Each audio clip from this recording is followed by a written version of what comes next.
नमस्कार, news plus में आपका स्वागत है। मैं हूं आपके साथ अजीत सिंह। बिहार में विधानसभा चुनाव से पहले सबसे बड़ा सवाल उठ खड़ा हुआ है, कौन वोटर है और कौन नहीं।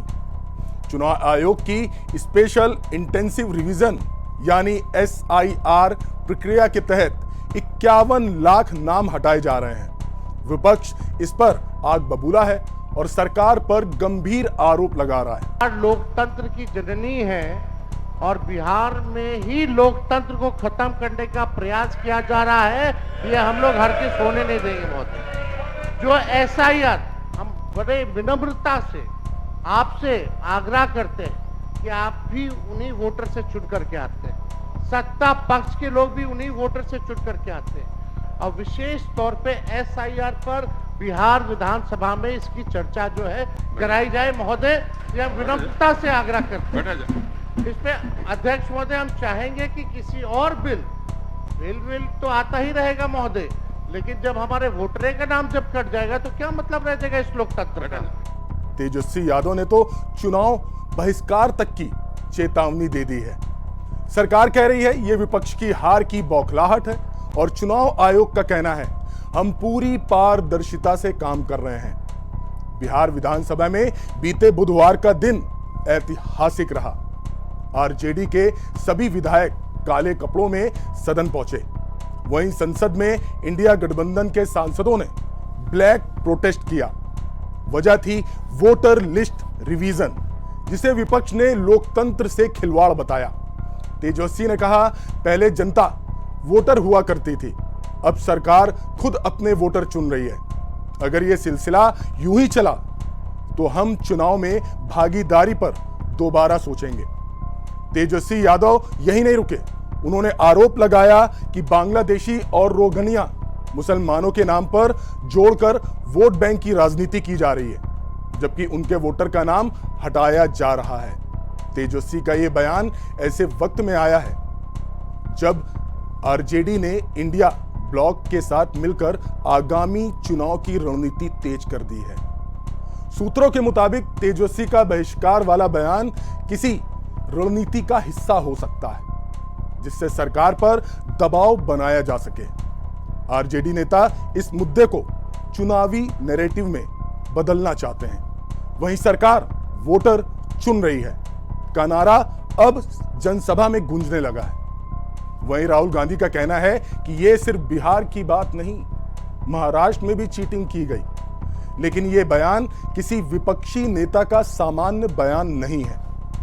यह राहुल गांधी का सीधा आरोप है भारत के चुनाव तंत्र पर। राहुल गांधी ने कहा कि विपक्ष ने चुनाव आयोग से वोटर लिस्ट मांगी, CCTV वीडियो मांगे, लेकिन ना तो लिस्ट दी गई और ना ही CCTV फुटेज। इतना ही नहीं, राहुल का दावा है कि सरकार ने वीडियोग्राफी देने का कानून ही बदल डाला ताकि सच्चाई सामने ना आ सके। और सबसे बड़ा आरोप, महाराष्ट्र में चुनाव से ठीक पहले 1 करोड़ नए वोटर जोड़ दिए गए। राहुल गांधी का सवाल है मकसद क्या था? क्या यह वोटर जोड़ना था या जनादेश को जोड़ तोड़ कर बदलने की तैयारी? विपक्ष लगातार यह सवाल उठा रहा है कि अगर चुनाव निष्पक्ष है तो फिर वोटर लिस्ट क्यों छुपाई गई? CCTV वीडियो क्यों नहीं दिखाए गए, क्यों नहीं दिए गए, और आखिर कानून ही क्यों बदला जा रहा है? क्या यह सिर्फ संयोग है या फिर एक सुनियोजित साजिश? लेकिन सरकार ने विपक्ष के आरोपों को सिरे से खारिज किया है।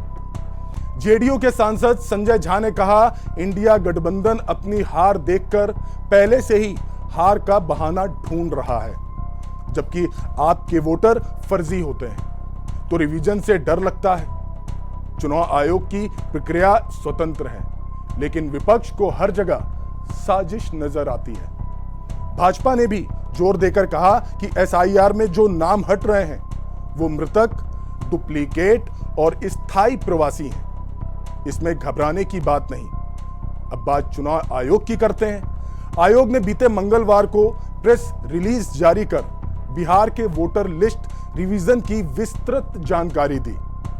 आयोग के मुताबिक 18 लाख मृतक, 26 लाख स्थानीय प्रवासी, 7 लाख डुप्लीकेट, यानी कुल मिलाकर 51 लाख नाम हटेंगे। चुनाव आयोग ने दावा किया कि राज्य के 12 प्रमुख दलों के प्रतिनिधियों को 21 लाख संदिग्ध वोटरों की लिस्ट दी गई और फॉर्म न भरने वाले 52 लाख वोटरों की सूची भी साझा की गई है। यानी आयोग कह रहा है सभी पार्टियों को पहले से जानकारी दी जा चुकी है। आपत्ति का भी पूरा अधिकार है, लेकिन जमीनी सच्चाई क्या है? बिहार के कुछ वोटरों का कहना है कि मेरा नाम हर बार लिस्ट में होता है, इस बार हट गया। बीएलओ कह रहे हैं कि दोबारा फॉर्म भरो। सिर्फ पटना ही नहीं, गया, दरभंगा, पूर्णिया से भी ऐसी शिकायतें आई हैं। लेकिन यह किसी साजिश का हिस्सा है या फिर सच्चाई, इसको अभी स्पष्ट तौर पर नहीं कह सकते। यानी एसआईआर की प्रक्रिया के बीच में जनता भी संशय में है। वोटर लिस्ट में नाम जोड़ना या हटाना कोई नया मामला नहीं है साहब, लेकिन जब यह सियासी एजेंडा बन जाए तो लोकतंत्र खतरे में पड़ता है। सवाल कई है, क्या विपक्ष सचमुच वोटर कटौती से डर गया है या सरकार नियमों की आड़ में वोट बैंक मैनेज कर रही है? और क्या चुनाव आयोग अपनी निष्पक्षता साबित कर पाएगा? इस पूरे मामले को लेकर एक पूर्व चुनाव आयुक्त ने कहा, अगर पारदर्शिता बनी रहे और चुनाव आपत्तियों का निवारण हो तो प्रक्रिया सही है, लेकिन चुनाव आयोग को राजनीतिक दलों की बातों को भी गंभीरता से लेना चाहिए। तो सवाल बड़ा है, चुनाव से पहले कौन तय करेगा लोकतंत्र का एजेंडा? सरकार, विपक्ष या चुनाव आयोग? 1 अगस्त को आने वाली ड्राफ्ट लिस्ट से तस्वीर थोड़ी साफ होगी, लेकिन एक बात तय है, बिहार में यह चुनाव सिर्फ सत्ता का नहीं, वोट की पहचान का भी चुनाव होगा। धन्यवाद।